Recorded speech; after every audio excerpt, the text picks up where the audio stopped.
All right, today we are in the gym, the home gym.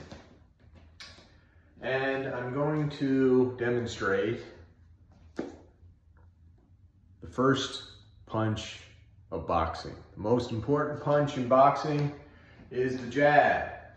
So you want to be in your boxing stance, which basically you're about one pace forward. You want your knees bent, you want your ankles bent, you want to be on balls of your feet. You never want your heels down. You always want at the very minimum, like you could slide a credit card underneath your heels. And you want to be loose. Okay, you want to be almost 45. Compress down, chin down, shoulder up, elbows in. Okay, this is your basic boxing stance. You're almost on the telephone. Hello, pizza? No, we're not ordering a pizza. We're gonna do a jab. Okay? Light on your feet. So when you're boxing, this is another point, but we'll get to this later. You want your weight to be able to go back and forth on your... So how you move in boxing, if you 4 inches forward, 4 inches back, open, close, open, close. It's not like fencing. Fencing is a little different where you close, open. Boxing is different. It's open, close, open, close. And you want your elbows in, but you don't want to be stiff, you want to be relaxed. Now, the key to the jab, it's very deceptive. It's very loose. Elbows in, you basically want to extend out and back.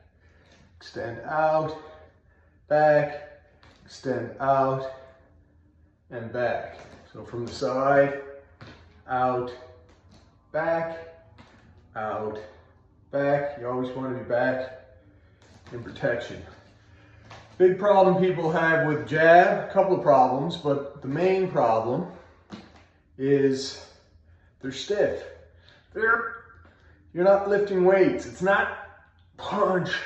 Feels great, feels powerful, but it's slow and it's weak. Another issue is the flailing of the arms. The elbow comes out.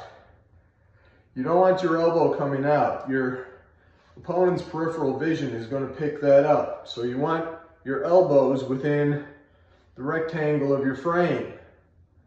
Boom. Sneaky, sneaky, sneaky. Your hip. When you throw your jab, your hip is going to rotate in. Boom, boom. And your elbow is going to rotate down. Big problem, a lot of people, when they're learning the jab, is they pop their elbow. Oh, ouch. You don't want to pop your elbow. How you avoid popping your elbow is you twist. It's just like turning some sort of screwdriver or something. So you twist, rotate over, full extension. Another issue people have is they don't fully extend. Fully extend and rotate, and you're not going to pop your elbow. And relax. Boom, boom. Another point, you want to breathe. You always want to breathe out every punch. Now karate doesn't really punch. Karate is more striking. What's the difference? Well, a punch, boom, you're punching. The idea of karate is you're thrusting. It's like having a knife. Thrust, you're stabbing your punch. Stab in, stab back, stab in. So with a karate jab, bam! You're almost thinking, penetrate, stab in. Now, some people might disagree and say, well, it's the same thing with boxing, but boxing's more boom, quick, boom, snake bite, snake head, boom, snake head out, snake head back. Light, Relax, loose, chin down. Your chin, you're gonna be looking through the top of your head, so you're gonna cage your face. This hand, look, this elbow, my head is in a little box. If I push it, it's into my shoulder. Boom, this is my protection. I'm protected and twist down. So from here, boom, no penetration. No telegraphing, like I'm not flaring out. Another problem people have with the jab is they telegraph. What does that mean? It's like, here it comes. You almost go, ah! It's like pro wrestling. Pro wrestling or movie punching is different because you want the audience to see what's going on.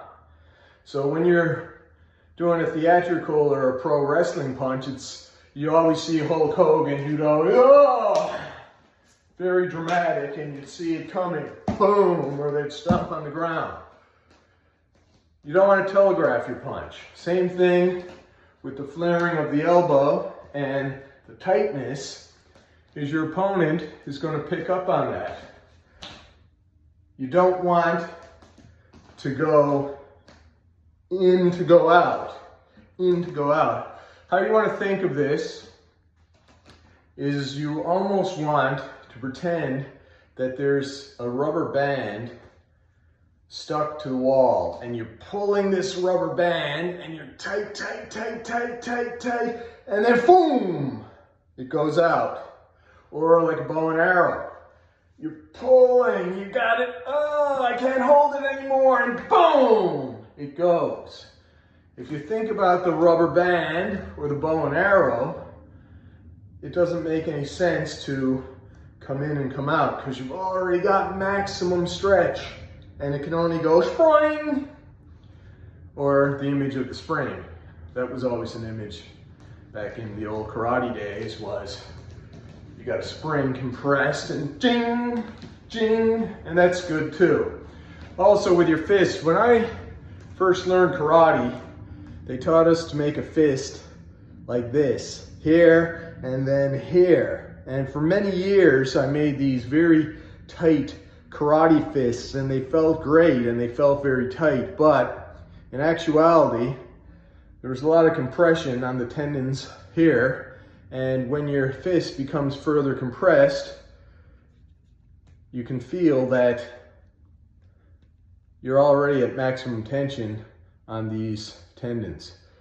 It's much better, actually, I learned this through many years, to fold and then pull. You got a little pad of flesh, a fleshy pad right here. Grip that. It's almost like, so you fold and then, yeah. Now your fist doesn't feel as tight, but doesn't have to. It's got a little bit more give. It's more forgiving, but still fine. Another thing about the punch, the jab, is there's a couple of philosophies. In karate and in a lot of boxing schools, you're hitting with these two front knuckles, this 1 inch, Mr. Miyagi. Only power, 1 inch. Well, that's one way of doing it. Another is full flat punch, the whole surface area of your hand. One philosophy is if you're hitting a hard target, use a soft weapon. If you're hitting a soft target, like the stomach or something, use the hard weapon. That way you're not breaking your knuckles on somebody's skull. Much better actually to use your palm if you're in a street fight. If you hit them in the skull with your palm, or the old leopard strike we used to do under the chin type thing, this will save your fists. A lot of boxers get in street fights and break their knuckles, or they aren't used to hitting hard things. We always trained with a Makiwara pad, which was a very tough pad, and you condition your hands through thousands and thousands of punches on the Makiwara pad.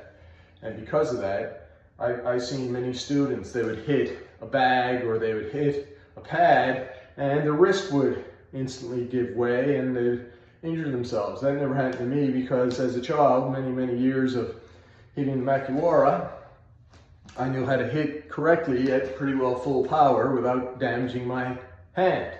But that comes with practice. Anyway, get back to the jab. So, fine points, relaxed, out like a snake bite, boom, boom, boom, boom, boom. You don't want to come too far ahead because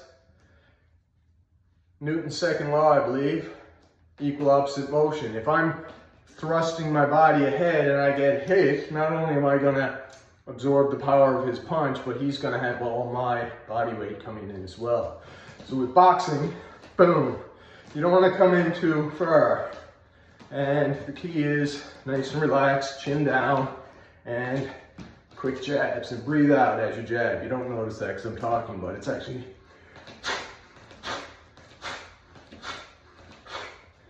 All right, so that's pretty much the jab. I'll go over the other 3 major punches, and we'll continue with our education in boxing. Till next time, bye. Who loves you, baby?